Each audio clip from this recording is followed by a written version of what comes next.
a lot of it's psychological issues, right? I find the number one reason why people struggle with committing is because they're worried about judgment if they acknowledge that the path they're on is not the right one. It's kind of counterintuitive.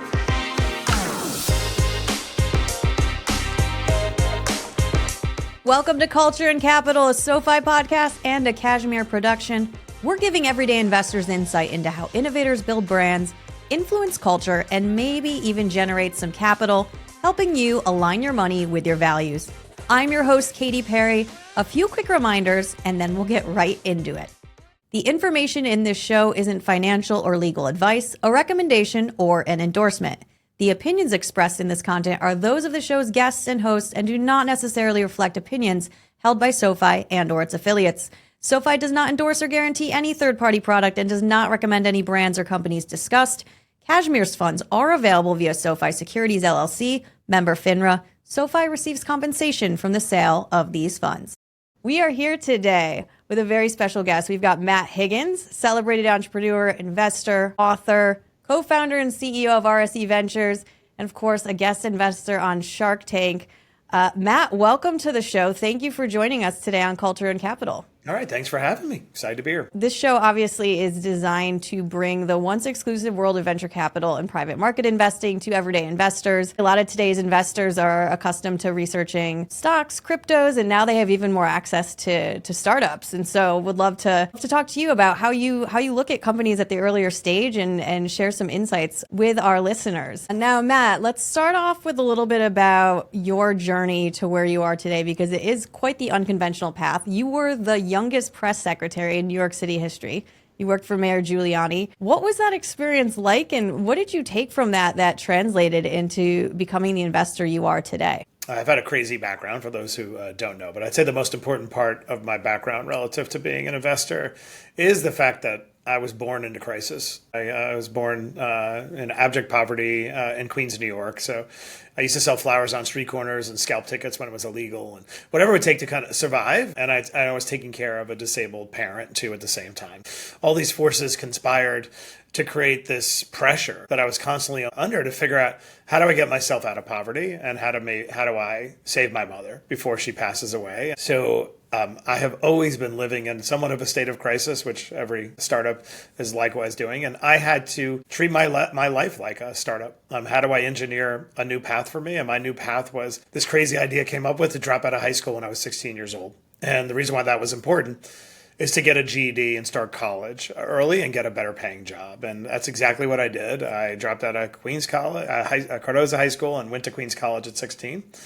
Got a degree, spent 10 years going to college and law school at night, 7 years in college, 4 years in law school. But I went from that kid selling flowers and working at McDonald's to ultimately the youngest press secretary in New York. And how I did that was constantly figuring out, what's the untapped opportunity? What's the angle? What can I do that no one else can do? Or how can I do it even harder than anyone else can do? And so I just kept finding places to make myself indispensable in that career journey, and ultimately ended up press secretary to the mayor, but also having all these crazy careers. And people always ask, what's the formula, Matt? What does one thing have to do with another? And the connective tissue of my life is this idea of burning the boats, which I wrote a book about, this idea of giving yourself just no option, no plan B. And so back to investing, because my whole life has had to have been created from scratch. It's not like there's a template for kids to drop out and get a GED and go to college and become press secretary. Everything in my life I've had to create with my bare hands under duress. And the reality is that is the startup journey. And so when I see somebody who is trying to upend an industry or do things differently, I approach it with optimism because I pulled it off, right? And I think in order to be an investor, you do fundamentally have to be optimistic. I never met a wildly successful pessimist. Now, somebody will say, that's not true, Matt. What about, short traders? And I'm like, no, they're not pessimistic. They're optimistic that the company really sucks and they're going to make a lot of money when it goes under. So anyway, I do think my background in crisis and poverty and building things from scratch is what has made me, a successful investor. We talk a lot on the show about how important the founding team is at early stage companies, in addition to obviously the idea and the business model. I'm curious, this is something I think about a lot. I encounter people in the corporate world and I'm like, oh, that person's never had a real job. Meaning, they never had a minimum wage job. They've never served tables. Do you look for people who are emerging from adversity as a quality you look for in a founder? Such a great question. I get asked this a lot. People presume the answer to that's probably yes, and the answer is actually not really. And for a few reasons. One, it's really hard to grind your way to Harvard or Stanford or any of these great institutions, right? So somebody wants to ask me, like, do you only look for kids who go to city school? I was like, no. I mean, I wish I could have went to one of those places, and I can make excuses that I could have, but I didn't, right? And so I look less for people who necessarily came from adversity, but more for people who are humbled by those who know something they don't know. I look for people who are intellectually curious. And if you were to really roll it all up, it's self-awareness. And the tough part about investing, when you highlight these intangibles, people say, well, how am I supposed to measure that? I'm like, well, you can't, but it doesn't mean you don't look for it. So to me, why self-awareness is so important. Every startup, no matter what that fancy pitch deck does that lands you your seed or Series A, the ultimate business you built will have very little resemblance to what's on that deck usually. And it is your success will be the ultimate byproduct of infinite course corrections. And the universe always gives you this opportunity to course correct before, you die. And you can always identify in retrospect what those moments were. And the question is, are you going to identify it before it's too late? And are you going to take action on it? And I find that founders who over-index for self-awareness tend to be the ones who make those course corrections. That's the majority cohort. There's the minority cohort who could give a crap what you or I think and are just going to muscle it. Yeah. Elon Musk might be in that. I can think of a few others, right? And that is a successful formula. You just break a lot of plates. Now that person better be damn good at fundraising because they don't bring people along. They don't build consensus. What I'm looking for in the founder, and yes, building a founder team is so important, but I honestly think in the early days, the founder is more important than a founding team. And what is the founder made up of? The other thing I look for is the connection between the idea that the founder's pursuing and something in their life or their context that made them passionate about it.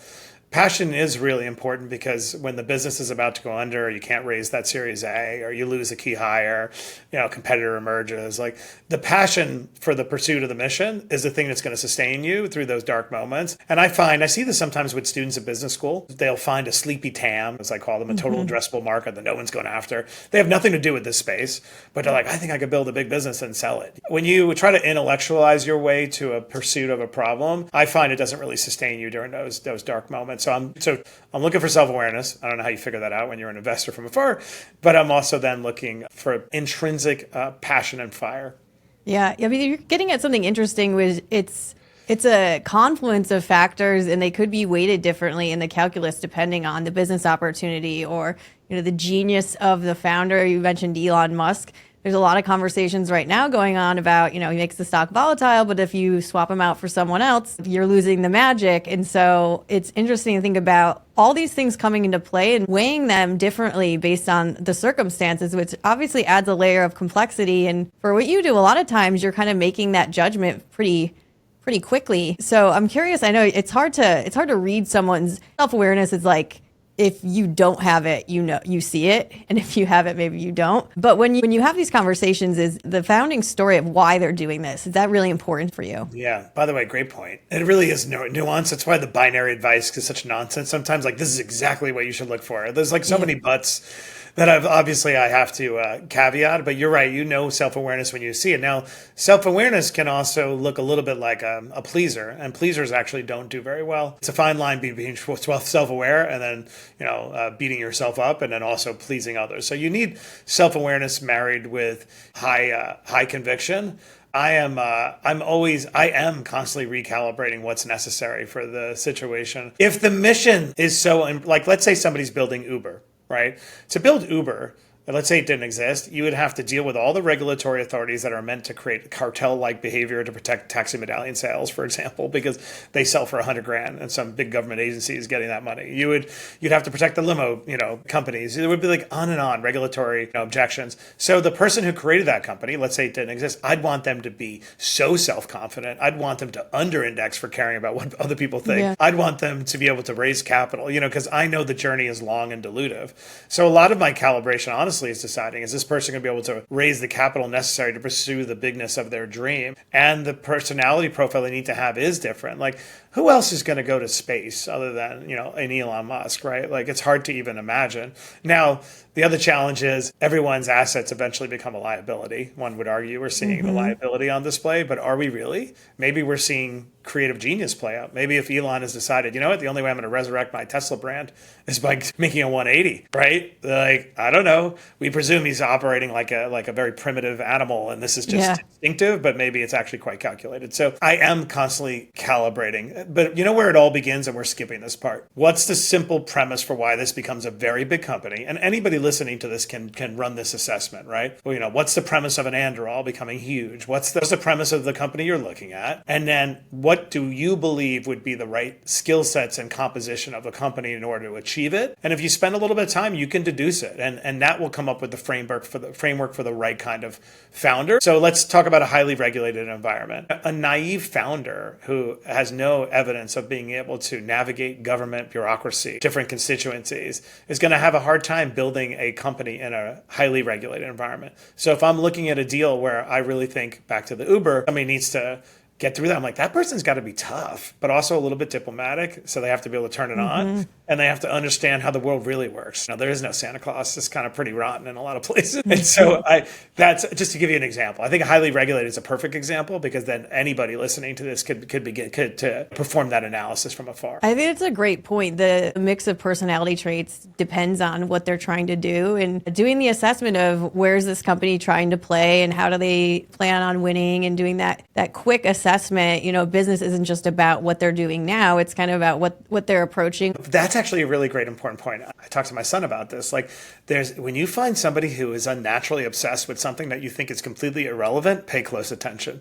Because that obsession in this niche has the power to create something very special. Where I see people lose their money in direct investing and early stage investing is assuming that somebody who has a deficit is just going to hire for it. I think it's very dangerous if you assume that a founder who has a deficit in something you conclude is mission critical or outcome determinative, and they won't tell you how they're going to fill that deficit. So to make that less abstract, I see this all the time with engineers. They create a great product. It's like amazing. Everybody needs this thing.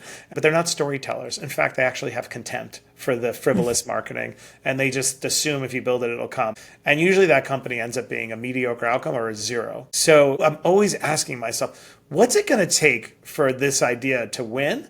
And what attributes do I think the founder needs to possess in order to pull it off? Yeah, it goes back to your point about self-awareness, knowing what you don't have as a leader. Sometimes, if you're so deep in it, I see that all the time with engineers too. I work marketing front, and a lot of times they're downplaying what they're doing. They're like, oh, it's not that cool. And I'm like, no, this is actually pretty cool if you're not, writing code all day. So I think that's an important point, mixed with the kind of delusion you mentioned, like just having this like single focus. And I think it goes back to the burn the boats concept that you talk about, of almost, which is essentially not ignoring risk, but kind of putting things aside, knowing where you're going and not letting things get in the way. Is that how you think about it? Yeah, and I partly wrote my book because it doesn't come naturally for me. I thought I was the right one to write this book because the phrase otherwise is empty and meaningless, right? It's not like actionable. Burn the boats. Like, yeah, no, I got that. I should probably commit. Like, well, what does that mean? Well, what it means is one to intellectualize and to internalize this idea that if you actually don't fully commit, there's zero chance you're going to be successful. Now, fully committing doesn't guarantee that you'll get there, but not fully committing guarantees that you will need the very backup plan you're thinking about. And so where it's really useful is to remind yourself when you're in those dark moments, like I am every couple of days when something I'm working on is not working out, that if I just actually provide 110% of my energy, the ultimate belief I have to have is not in the idea itself, it's in my capacity to figure it out. And that is what Burn the Boats is about. It's actually committing to the very fundamental belief that you have within you the capacity to figure out, or else you wouldn't be doing what you're doing.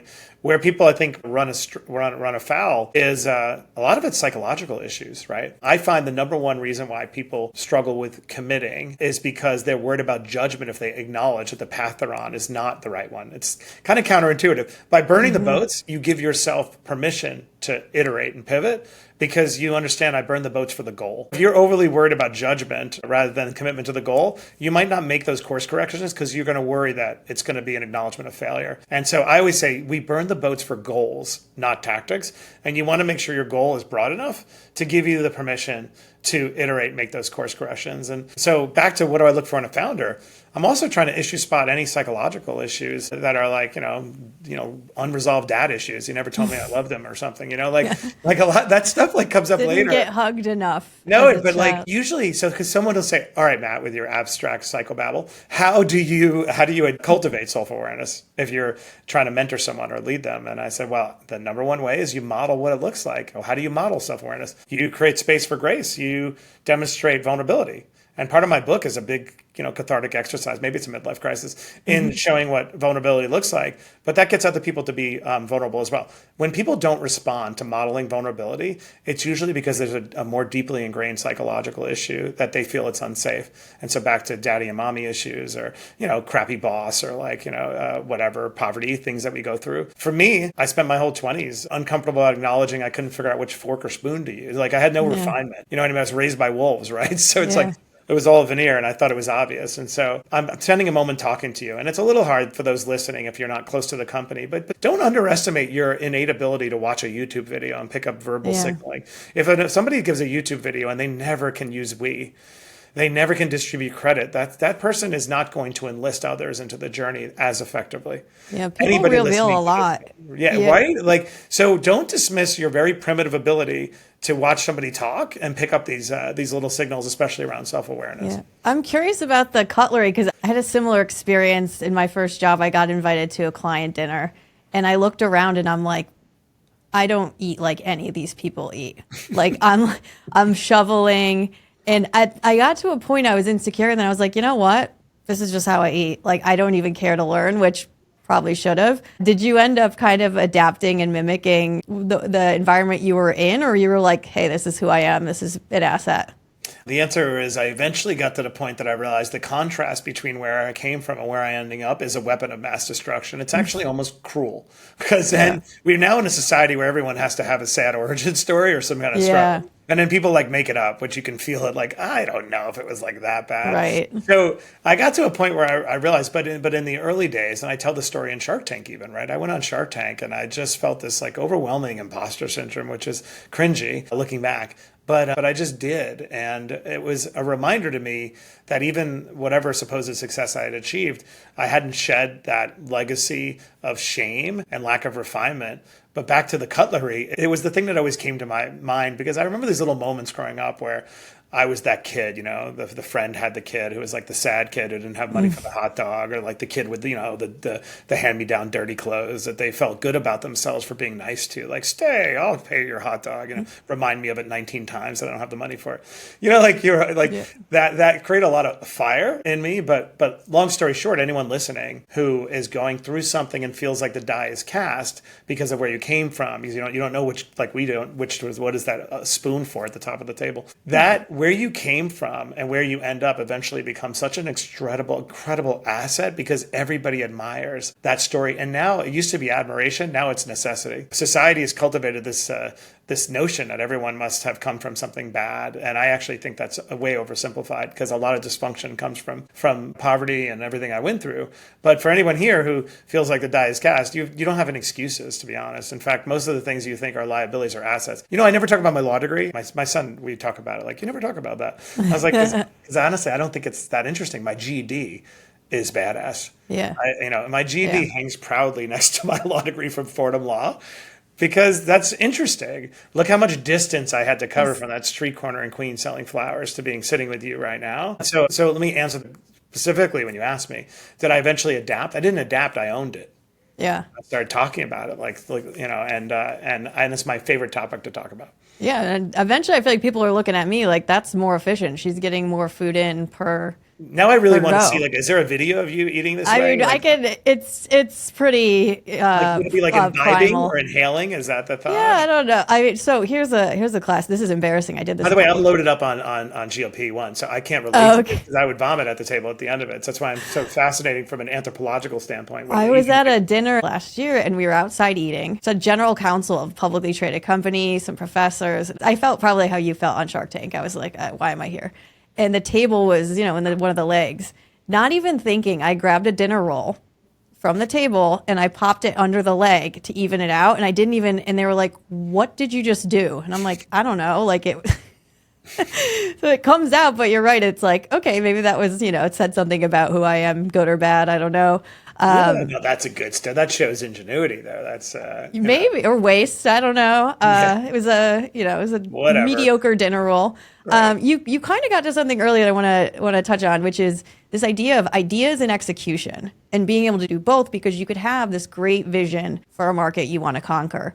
And then I feel like sometimes the harder part is like, can they do it? How do you weigh idea, execution? Yeah, I try to break down the elements of what does it take to manifest something into the world, and I talk about this in my book. If anybody tries to want some language to frame this, but I talk about this idea of there's the vision, the visionary, there's the catalyst, there's the operator, and there's the communicator.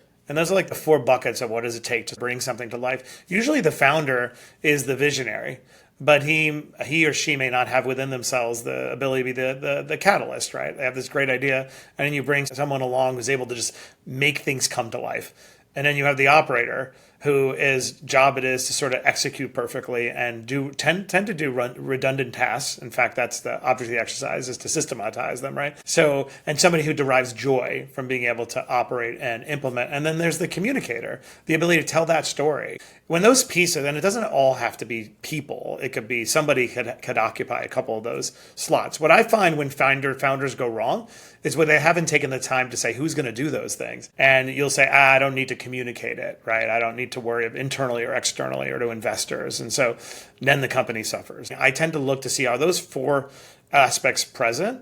One of the greatest ways you could, and I would love to do an HBS case study, I haven't gotten around to this, to look at the potential trajectory of a company is to look at their investor updates. I think investor updates are tremendously highly correlated to ultimate success because they tell you a few things. One, they tell you, first of all, can you commit to a regular cadence of updating? Those who don't have regular updates are usually making excuses about why now is not the time, they're too busy. So that tells me that they don't prioritize communication or they don't believe it's important.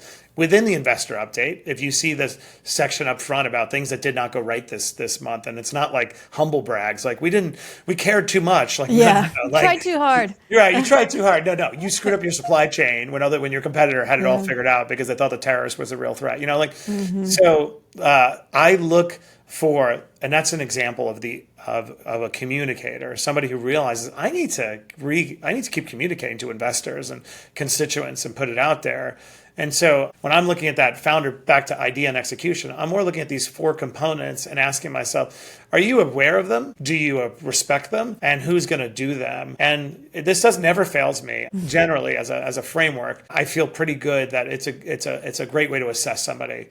Have they convened those components together? I think And that's often a great tip. where it falls apart is honestly communication. People just think that communication is an annoying thing to accommodate as opposed to the main event. Yeah. You got to help people along the way, but you're also getting the accountability in there, as you say, self-awareness. I saw an investor note the other day, and the first one was like, hey, we had this big project and we failed. Here's why. Here's what we're going to do. Here's what we're changing. It's like, cool.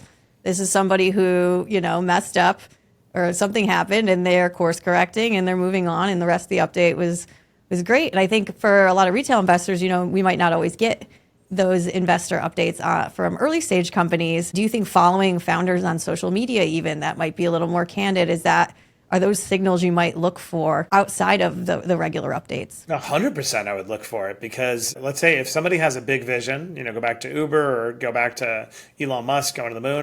Those are really big, hard things that have a lot of attenuated variables that somebody has to get right. They have to go the distance. And so if you don't see their presence and feel their presence, or in their language, you feel lack of confidence or lack of commitment, I think that tells you a ton, unless you have made your assessment that it's not important to this journey. And most big ideas, that is really important. The ability to enlist others to see what you see before it's obvious is so important because opportunity arrives before the tipping point of evidence, right? It's just the magnitude of an opportunity actually has an inverse relationship with the amount of evidence there is to support it, including validation from others.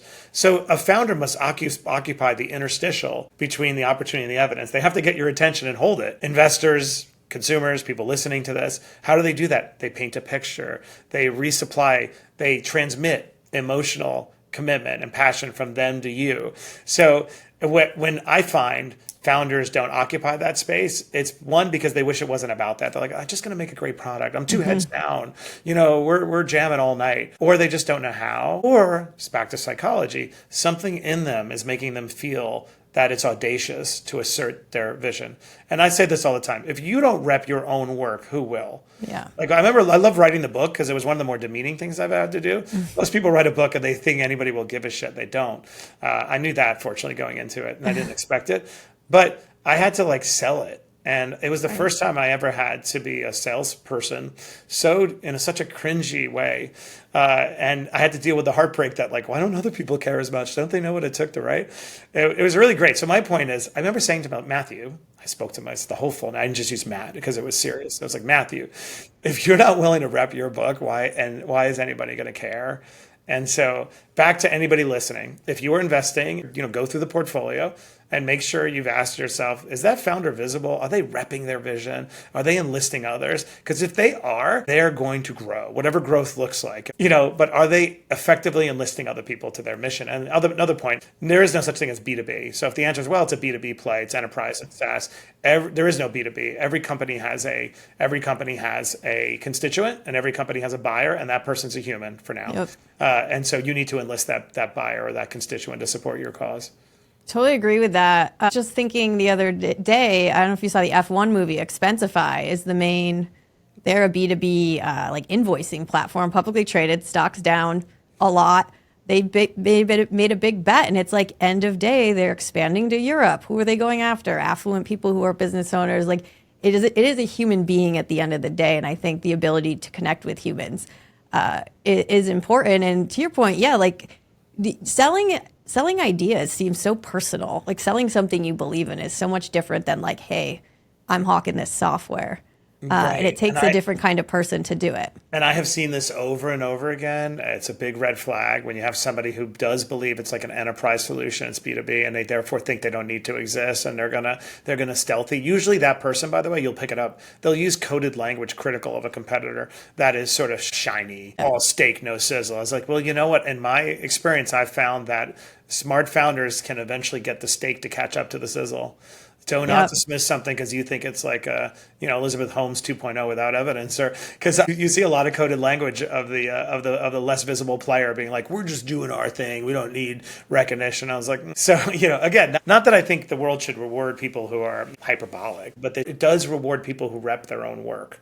Well, you kind of got to something interesting there, which is, do you think it's a red flag if a founder's too aggressively only talking about competitors and not just focused on what they're trying to do? I think there's some examples of people trying to pick fights for attention. Have you seen that work as a strategy? Yeah, no, it's a terrible red flag caveat, unless it's Elon and it's part of the persona to crush everything around and whatever, and it's kind of part of the reason why people are enlisted. So the question is, unless it's part of why this person enlists others in their sort of unique thing, it's mostly a red flag. It's not that you don't pay attention to competitors, but you realize that redirection of energy is just excuse making. Also, it could be a flag. So let's deconstruct that. What could it be a flag for? It could be a flag for a cultural not invented here syndrome, which is fatal, right? You have to remain intellectually curious. It could be a flag for somebody who can't handle criticism, which means they're weakly constructed. They will not be able to handle bad feedback and whatnot. It could be a flag for somebody who doesn't take accountability and therefore creates cultures that don't take accountability. So it is a lot of flags, and it is very common. Let's say they don't do it publicly, but a lot of companies do it privately, where you excuse make, and you're like, they're only getting that because they're really good at making really good videos. I'm like, right, play it out. And then they put the videos out. People like them. But they're just a video. I'm like, right, but you don't produce good videos. I was saying, you're telling on yourself a little bit. Right. Well, it's because we're too focused on the work, right? So I do think it is a tell. Most people don't do that, or at least know enough not to do it publicly, but it's what takes place behind the scenes. That's the real problem. Yeah, I agree with that. I know we only have you for a little bit more. I want to ask you, looking forward, obviously, You're actively investing. I'm sure you're getting flooded with pitches and people running up to you on the street. In terms of when you wake up in the morning and you're like, oh, I wish someone would bring me an idea about this, or like, what are the thematics, topics, problems being solved that you're really excited about right now as an investor? Yeah, I mean, I just tell you where my head is, so I have to go there first. I mean, I'm spending a ton of energy in defense. There are so many tailwinds for that industry that are not necessarily great for where we are in the world, and they need to be addressed. So this is one of those rare places where you can put your time, your money, your energy, and do good for the United States. So the threats are real as it pertains to China. The disparity between, particularly in the drone industry, with what they are capable of doing, particularly around supply chain, is very large and must be addressed. And so I spent almost half my time working in that sector. I incubated a company as a co-founder called Performance Drone Works, and we are working on all kinds of drones to address that need. So I'm very passionate about that. There are so many different needs that need to be addressed. If anyone listening, I would pay very close attention. That's where you want to spend your time on LinkedIn, to be honest, where you want to follow a few key accounts, and it will then start serving you up content pretty effectively. So that is where I spend a decent amount of time. Anything blockchain related, I think it has obviously gone institutional. I created a blockchain native cybersecurity company that I'm really passionate about. Sports and entertainment.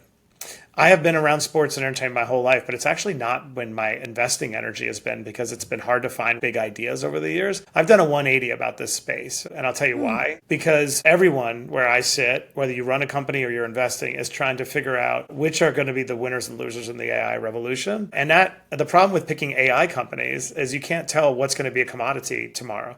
Like Microsoft and Meta and OpenAI are gobbling up the world. So you write a check into something today, and tomorrow it ends up being, I've only written like 4 AI checks. Yeah. So that's hard to really pick the winners unless you're writing into big stage investments, and it's hard to get access to it. But however, then you look for, okay, what are the companies that are going to do well in an AI world where everything is ravished? And the answer to me is sports and live entertainment. And there's a reason I think these franchise values are being bid up so much. It's just because it's the one thing we're all positive we're still going to want in a world where AI has destroyed all the jobs. So I'm actually looking at nascent sports a lot, nascent sports leagues. I'm looking at all the derivative plays around. But what are you talking, like pickleball, lacrosse? I never know how to say it. Padel. Yes, padel. Someone corrected me. No, I'm just going to, like, back to your putting your bread underneath it. Yeah. It's called paddle. Whatever. Yeah. Judge me. I've done well enough. So I'm talking about nascent sports leagues, organizing activity. I think, like, for example, boxing. It's never been organized in a league. Huge opportunity. Fourth most popular sport. On and on and on. There has been a ton of energy around creating sports leagues. And I think it's actually partly driven subconsciously by the fact that we are going to want more and more human connection. And the media rights are going to continue to get bid up. Anybody listening can do this. What are the sectors that we really think are going to be resistant to the cannibalization? Because right now the market is responding to the earnings potential, how AI is accretive to earnings through cost cutting. What we're missing, by the way, I believe, is the carnage that is going to come to the American economy because all these white-collar jobs are about to be eliminated. I think right now we're at 500 white-collar jobs a day are being eliminated. That's going to affect the housing market. But what it's really going to affect is consumption. And eventually, because 70% of the GDP is consumption-driven, eventually it's going to show up in a stock market massive correction, and it's going to show up in the American economy with higher unemployment. So I know I'm being dire. But I'm glad you got to that, because I wanted to end with, I know you mentioned having a son. I don't know if you have more than one kid, but I'm curious, for parents now, when you look at the decimation of, you could say decimation of the current job market, you could say it's going to evolve and unlock new things. You're someone who, you were kind of ahead of the curve. You had the mindset when you were young of like, I'm just going to go my own path and not go by the book, because you had to. But what do you tell your kids, knowing what you know about what's going on, about how to navigate that for themselves? Oh, such a great question. And I do have this conversation. Well, let's break it down. Let's talk short-term and long-term. Short-term, there is a phenomenal opportunity right now for anyone listening to create a revenue-generating business using Base 44 or Replit, whatever. The tools are all there. And so my number one advice, be a practitioner, be be tactical and get tactile. Understand these tools and build something. And I'm doing it right now with Dan, who's with me. We're building something so I can practice what I preach, and it's a business. We're launching it, something I know well, and we've been building it together. And that's really important. Short term, if you have the ingenuity and the desire and the necessity to make money, rather than let AI eat your job, use AI to create your next job. So that's short term. However, if you are able to build a tool and monetize it using free tools, by definition, it's probably going to be commoditized. Okay. I think the ones who have an advantage in this economy are actually those who have an audience. Audience is going to become the asset. The first asset is the idea. The second asset is the audience, because that means you have the means of conversion, because AI is going to commoditize all hard skills.